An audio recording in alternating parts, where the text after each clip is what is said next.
If you're a regular listener to this channel, in most of my Boer War monument videos, I read out letters from the front.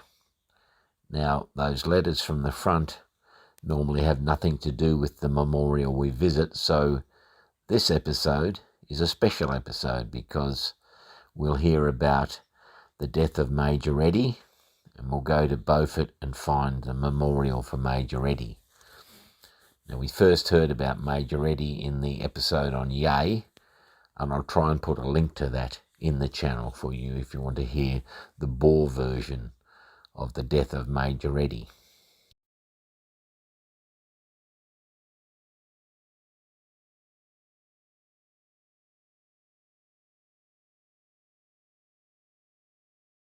The following account of Major Eddy's death appeared in the Melbourne Argus, dated Tuesday the 20th of March 1900. It's titled Major Eddy's Death, the disaster to Victorians overwhelmed by the enemy. You will, I am sure, be rather shocked by the news which must reach you during the next day or two, viz. The deaths of Eddy and Roberts and Powell, all officers, and the big list of casualties among the small number of Victorians engaged in the fight at Hobkirk's farm last Monday. We had been at the Clwyd camp for 4 days, the VR and the New South Wales companies. The VMR were at the Windmill, an exposed camp on a plain 4 miles from the Clwyd.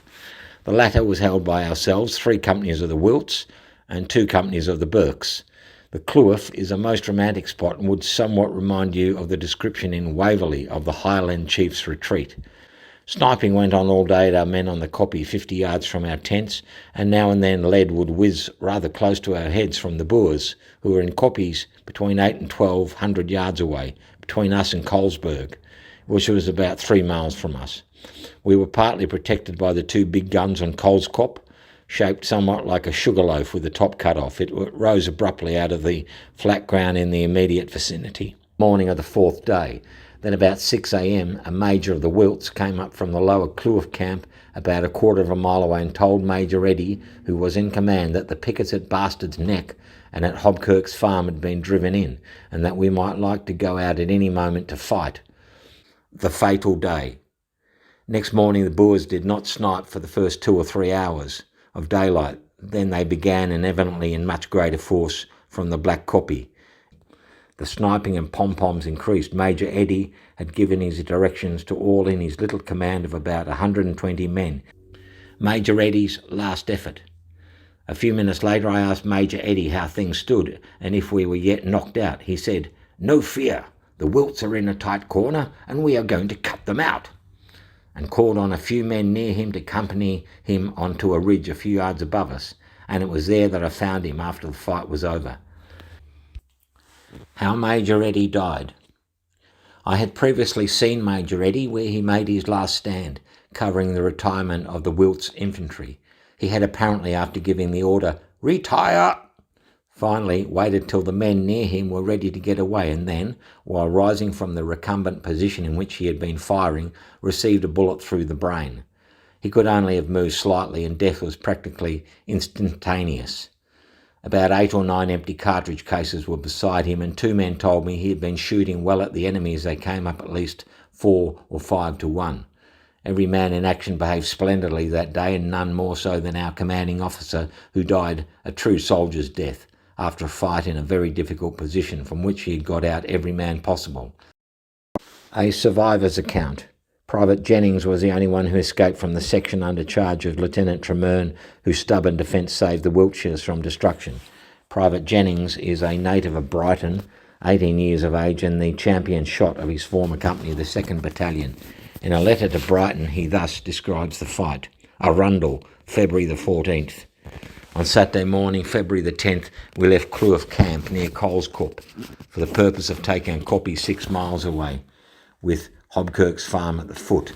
We advanced under a steady rifle fire from the enemy's snipers, reached the kopje, dismounted and drove the enemy back. They retired to a large kopje 1,000 yards to our right front, where they stayed for reinforcements. Our loss was 2 killed, Sergeant Grant and Private Wilson, and 3 wounded of the Victorian Mounted Rifles. Our attacking force was 50 rifles, 20 Victorian Mounted Rifles and 40 of the Wiltshires. The enemy defending the hill numbered about 200. Next day we shelled the enemy's position with lyddite, and sniping went on till dark. Our guns moved to the centre of the veldt in the night, and in the morning opened fire. During the night the Boers had also been busy and had placed a long tom in position on top of the kopje. They had also received reinforcements, probably about 2,000. They shelled our guns and disabled one at midday, and then the other retired. The Boers then shelled our position and compelled us to seek shelter. As soon as we moved, the bullets fell around us like rain. When the shelling slackened, we advanced, but we retired at 3 p.m. as we received word that the enemy was advancing on our left front. We were divided into small parties and galloped off to hold the numerous kloofs along our front and flanks for a distance of 3 miles. We cleared the enemy off our left flank, but being outnumbered could not reap any benefit, and the Boers then swarmed on the right and cut off the New South Wales troops who had been sent to reinforce us. Major Eddy's death. Major Eddy was as cool and cheery as if on parade. The last I saw of him was when he was riding away in a party to hold a kloof on our right front flank near the enemy. I was told that he lay down and shot as coolly as if he had been on a rifle range and did not move until he was nearly surrounded. He was shot dead as he rose to give the word to retire. A messenger was sent to our group of 12 to retire, but he never reached us. We were sitting down talking at our position when Captain McKerney went onto the ridge of the cliff to have a shot and was shot and captured 10 minutes after he left us. He walked right into the enemy's clutches. Lieutenant Tremern called me and gave me a cork to put in a water bag on his saddle. Just then we saw a horseman on the ridge among the scrub, and in reply to his question, I told him that the mounted rifles were there. He went off to see why they had their horses there, and I went to put the cork in the water bag. I had not gone 30 paces when the lieutenant shouted, "The Boers are on us!" and we were immediately surrounded. Fortunately, I had a slouch hat on and a bandolier, and owing to orders was going in the same direction as the Boers. I found that they had shot our horses, and all the men who had not been captured had retired. I got down the kopje that they had come up and started on foot, but soon found a horse readily saddled. I tried to mount when a few Boers came after me. I bolted, and as one of them sighted me and would probably have caught me, I shot him when he was about 180 yards away, the next being 500 yards off. I made for a wire fence, got through, and after following an empty watercourse, met a few dragoons who carried me out of range amid a shower of bullets.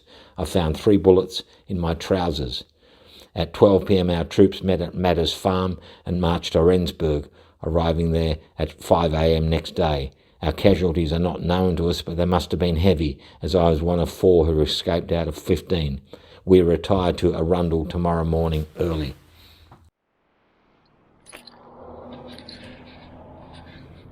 Well, I'm here at the Beaufort Court, which is a historical society. Now, they told me on the website they were open today, and I'm not seeing much sign of it being open. Bloody hell. But anyway, we're here for Major Eddy.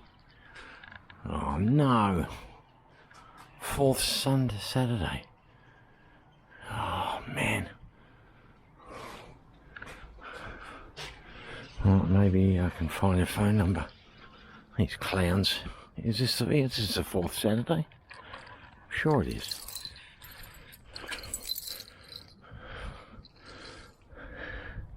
In here should be a plaque to Major Eddy.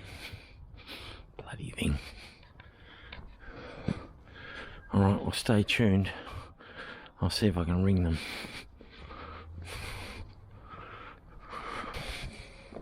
Oh, this is one of the challenges and adventures of these vlogs that I do. And actually when I was in Talbot, I don't know if you saw the Indian guy that sold me the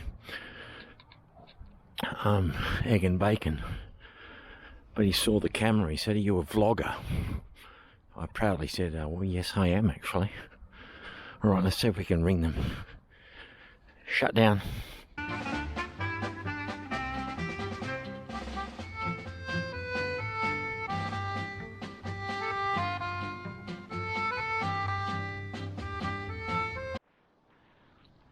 Okay, so we're back at the Beaufort Courthouse.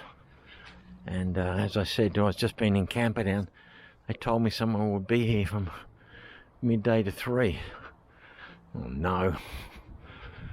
Still kind of looks empty. There's cars out the front, so maybe. Oh, here we go. That's better. That's much better. So we're here for Major Eddy. Oh, there's some people there.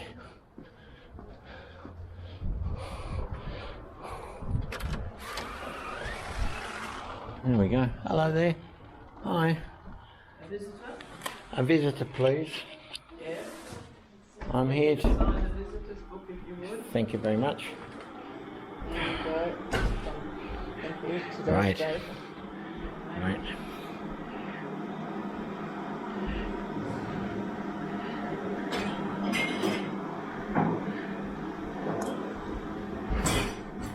(22nd, 24th of the 6th). I was here to see the memorial for Major Eddy. You know, have a look.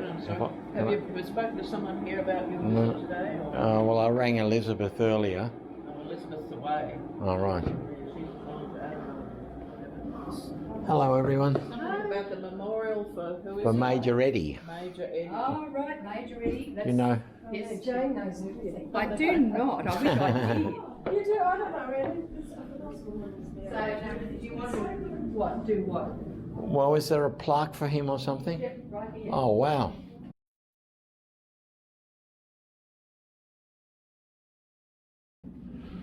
So, are you researching him or? Yeah, well, I run a little Boer War channel on the YouTube, Right. and we know a bit about him.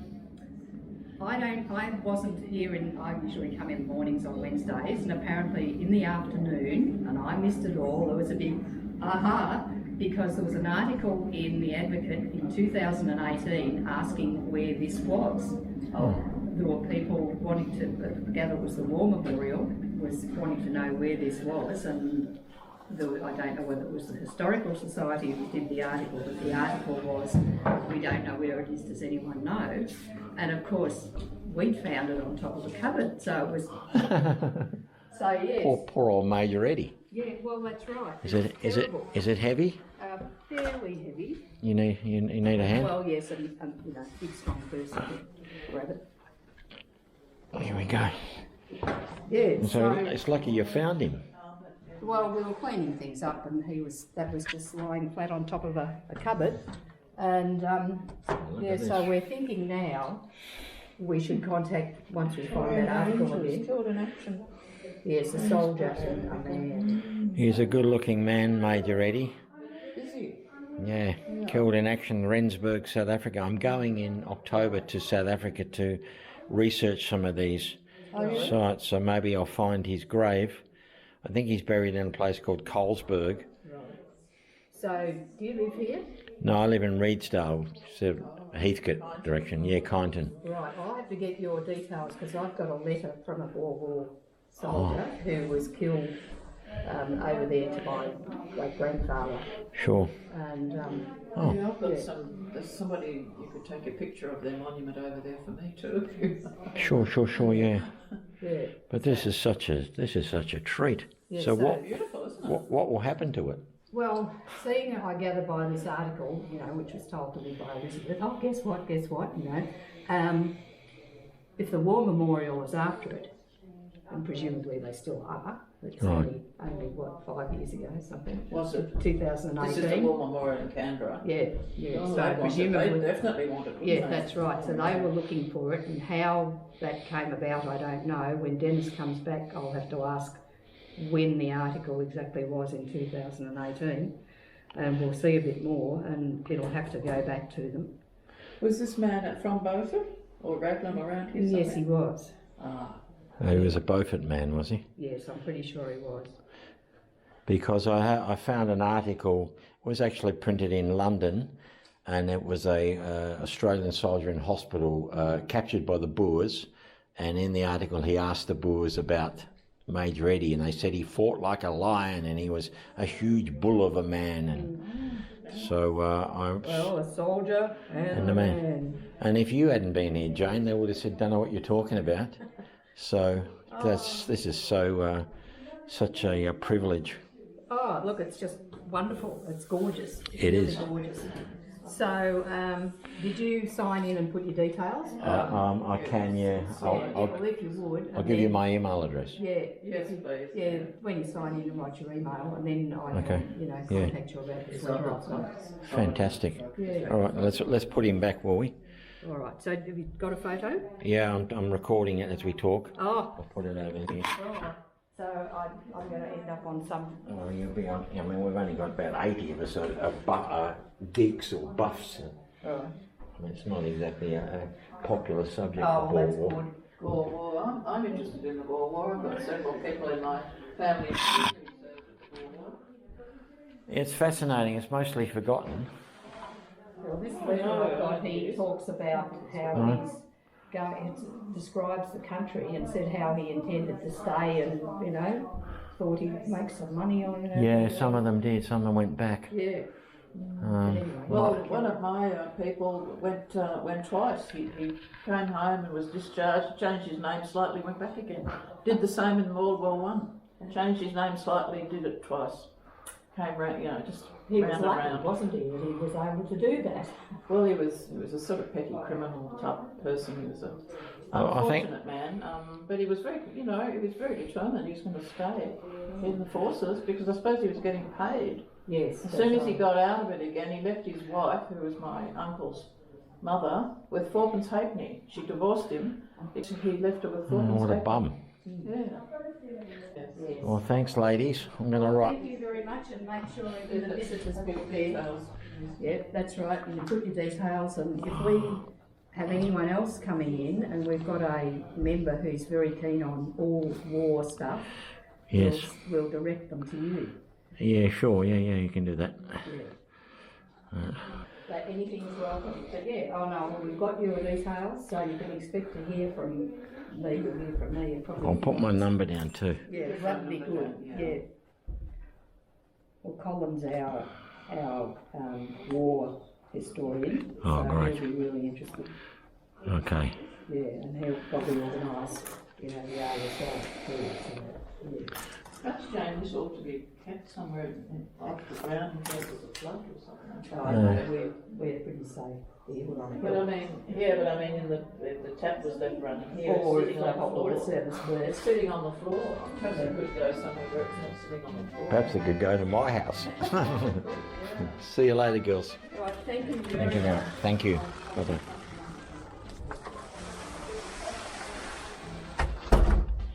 How about that, eh? I mean, that was that was incredible. Once again, they're things that happened to me. If it hadn't been Jane there, they would have all. That's a happy wanderer, by the way. Mine died. That bush. If it hadn't been for Jane, they all would have looked at me with a blank expression and said, "What the hell are you talking about?" And it's laying on the floor. Man, he is an absolute hero, Major Eddy. He fought like a bull. He was built he fought like a lion, but he was built like a bull. Well, he got one between the eyes, poor Major Eddy. So anyway, yeah, that's up to me now to... Well, they said they're going to send me some more stuff. A couple of photos from the RSL.